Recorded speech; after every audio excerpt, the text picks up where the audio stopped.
नमस्कार दोस्तों, और आज के इस वीडियो में आपको बताएंगे सबसे बड़ी खबर है स्वास्थ्य को लेकर, जिसे आप आंख मूंद कर जिस पर भरोसा कर लेते हैं।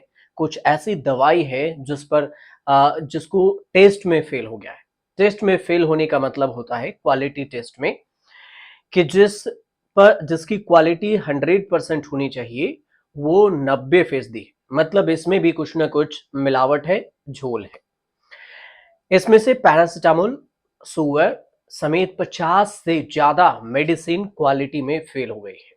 इसको विस्तार से बताते हैं कि कौन सी दवाएं नकली है, क्या कुछ हुआ है फेल, कैसे आप पहचान कर सकते हैं। दरअसल देश की सबसे बड़ी drug regulatory body central control organisation है, CDSCO। 2 दिन पहले एक लिस्ट जारी की थी और 53 दवाओं का क्वालिटी टेस्ट किया। 48 दवाओं की लिस्ट जारी की। 53 में से 5 दवाएं बनाने वाली कंपनी ने कहा कि ये उनकी मेडिसिन नहीं, बल्कि मार्केट में उनके नाम की नकली दवाएं बेची जा रही है। इसके बाद उन्हें लिस्ट से हटा दिया गया। CDSCO के इस रिपोर्ट में इन दवाओं के हर बैच को नहीं, बल्कि कुछ खास बैच को ही नॉट फॉर स्टैंडर्ड क्वालिटी बताया गया है। ये भी चिंता का विषय है। कौन कौन सी दवाई हैं जो क्वालिटी टेस्ट में फेल हुई? सेल्फ मेडिसिन में ऐसे कौन कौन सी दवाओं को इस्तेमाल होता है? कैसे आप दवाओं नकली है इसकी पहचान कर सकते हैं, आपको इस वीडियो में बताते हैं। सबसे पहले कि कौन सी दवा क्वालिटी टेस्ट में फेल हुई। पैरासिटामोल विटामिन, शुगर और ब्लड प्रेशर की दवाओं के अलावा एंटीबायोटिक की क्वालिटी टेस्ट में फेल हुई है। कैल्शियम और vitamin D3 supplement, anti diabetes की गोलियां और हाई ब्लड प्रेशर की दवाएं भी इस टेस्ट में शामिल हैं।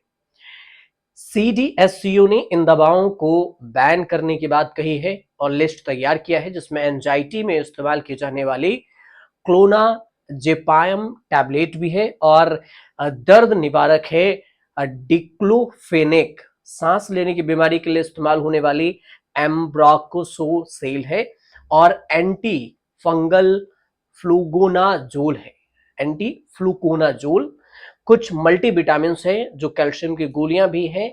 हेट्रोड्रग्स और अल्केम लैबोरेटरीज है। हिंदुस्तान एंटीबायोटिक लिमिटेड, HAL की भी है। Karnataka antibiotics head pharmaceutical limited जैसी बड़ी कंपनी बनाती है ये।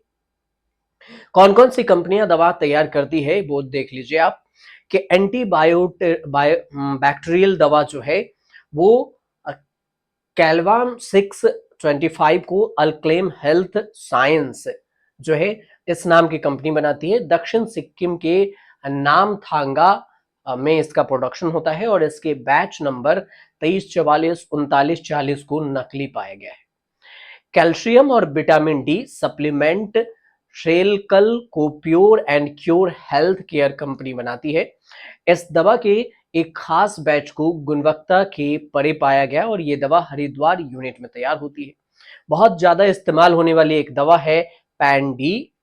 ये एंटी एसिडिक है। इसके भी एक खास बैच को नकली बताया गया है। इसे भी अल्क्लेम हेल्थ साइंसेज बनाती है।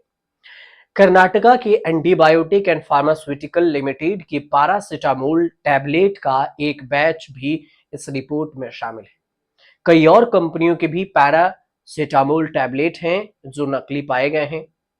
हैदराबाद के स्थित हेट्रो लैब्स के सेपोडम XP50 ड्राई सस्पेंशन का भी एक खास बैच इस लिस्ट में शामिल है। ये दवा गले और फेफड़े, यूरिनेटरी ट्रैक्ट और यानी कि जिसे आप कहते हैं पेशाब नली में गंभीर बैक्टीरियल इन्फेक्शन से बच्चों के लिए इलाज किया जाता है। ये दवा है। हाई ब्लड प्रेशर के लिए इस्तेमाल होने वाली टेलमिस्ट्राटैन टैबलेट है और इसकी कई बैच क्वालिटी टेस्ट में फेल हुए हैं। इस दवा को life max cancer laboratories Haridwar में बनाया जाता है। पेट में इंफेक्शन के इलाज के लिए इस्तेमाल होने वाली एंटीबायोटिक मेट्रोनियाजोल जो है उसके एक खास जो बैच है उसको भी क्वालिटी में खराब बताया गया। इसे हिंदुस्तान बायोटिक्स लिमिटेड बनाती है। मतलब ये दवाएं अभी हैं और ये भी अब सवाल है कि कहां इन दवाओं की जांच हुई। सिक्किम, पुणे, हरिद्वार जैसी तमाम जगहों पर मैन्युफैक्चरिंग यूनिट्स में बनाई जाने वाली इन दवाओं को कोलकाता, मुंबई और चंडीगढ़, गुवाहाटी के लैब भेजी गई थी। इस पर कंपनी का स्पष्टीकरण आया कि सीडीएससीओ ने एक और लिस्ट जारी की जिसमें कुछ बड़ी फार्मा कंपनी की दवाओं के खास बैचेज के टेस्ट में फेल होने की बात कही। सीडीएससीओ ने लिस्ट में कंपनी के स्पष्टीकरण जारी किया। साथ में ये कहा गया कि सन फार्मा जैसी बड़ी फार्मा कंपनी की 3 दवाओं का जिक्र है। इसमें इरेक्टाइल्स डिसफंक्शन से जुड़ी दवा पल्मोसिल, एसिडिक के लिए इस्तेमाल होने वाली दवा पेंटोसीट और गालोस्टोन को डिसॉल्व करने वाली दवा यूरोसोल 300 शामिल है। इसके अलावा हाइपरटेंशन के लिए भी इलाज की जो एक टैबलेट है उसका नाम है ग्लेनमार्क्स हेल्मा एच, और ये भी इस लिस्ट में शामिल है। इसके अलावा मैक्लोडेज फार्मा की भी है, अर्थ्राइटिस की दवाएं हैं, इससे जुड़ी डेफोकोट 6 इस लिस्ट में है, जिसमें इस अपने जवाब में सन फार्मा और ग्लेनमार्क मेडिकोज ने कहा है कि लेबल के दावे के हिसाब से वास्तविक निर्माता की जानकारी दी जाए। प्रोडक्ट और संबंधित बैच उनके द्वारा बनाया गया या नहीं, वो नकली दवा है, लेकिन इसकी जांच की रिपोर्ट आनी बाकी है। एक इन सब के बीच में एक और टर्म आता है। आपको कुछ दवाओं का नाम बताए हैं, कुछ और भी दवा हैं जिसका लिस्ट आप सर्च कर सकते हैं, लेकिन एक टर्म आता है सेल्फ मेडिकेशन। मेडिकेशन क्या है इसको समझते हैं। सेल्फ मेडिकेशन की अगर बात करें तो कभी कभार क्या होता है कि सेल्फ मेडिकेशन में डॉक्टर या हेल्थ वर्कर को बिना दिखाए ही, आप बिना सलाह के लिए ही खुद से ही केमिस्ट के दुकान पर जाकर आप दवा ले लेते हैं, उसे बोल देते हैं कि हमें पेट दर्द है, इसकी दवा दे दीजिए। इसका कई बार बहुत ज्यादा नुकसान भी हो जाता है, क्योंकि दुकानदार की दी गई दवाओं का आपके हेल्थ पर लॉन्ग टर्म इफेक्ट पड़ सकता है। सेल्फ मेडिकेशन कितना खतरनाक है ये समझिए। एक स्टडी के मुताबिक भारत में 66.4 लोगों ने खुद दवा लेने की आदत डाली, यानी वो बिना डॉक्टर की सलाह से ही दवा ले लेते हैं। इसमें से अधिकतर यानी कि 45% बुखार, 40.1% लोग खांसी, 31.8% लोग जुकाम के लिए खुद से ही दवा ले लेते हैं। सेल्फ मेडिकेशन में एलोपैथी की दवाओं को 83.2% लोग खुद से ही दवा ले लेते हैं। अब पैरासिटामोल तो सबसे इसमें आम बात है। बुखार होने पर 52% लोग इसे खुद खरीद लेते हैं, 21% लोग कफ या सिरप खुद ही खरीद कर पीने लगते हैं। भारत में दवाएं बिना डॉक्टर की पर्ची से भी बड़ी आसानी से उपलब्ध हो जाती है, लेकिन ऐसा करना अपनी सेहत से खेलने से कम नहीं है। डॉक्टर से बेहतर कोई नहीं बता सकता आपको कि किसी को दवा लेनी चाहिए या नहीं। अगर दवा लेनी चाहिए तो कौन सी, क्या अब ये भी सवाल आता है कि ये तो डॉक्टर की सलाह की बात है, लेकिन अगर नकली दवा है तो पहचान कैसे करें। ध्यान देने वाली बात ये होती है कि ये अधिकतर लोग मामले में लेबलिंग का जांच नहीं करते और कुछ दवाओं में लेबलिंग की कमी होती है। अगर आपने पहले यह दवा का इस्तेमाल किया है तो पुरानी और नई पैकेजिंग की तुलना पर आप फर्क समझ सकते हैं। अगर नहीं किया है तो कई मामलों में नकली दवाओं के लेबलिंग में स्पेलिंग या ग्रामर के एरर होते हैं, तो खुद बारीकी से जब आप देखेंगे तो आपको पकड़ में आ जाएगी। केंद्र सरकार ने शीर्ष 300 ब्रांडेड कंपनी से बिकने वाली दवाओं को नोटिफाइड किया। अगस्त 2023 के बाद से बनी इन सभी दवाओं के पैकेजिंग पर बारकोड और क्यूआर कोड लिखा होता है, दिया होता है। उसे स्कैन करते ही आपको पूरी जानकारी मिल जाएगी।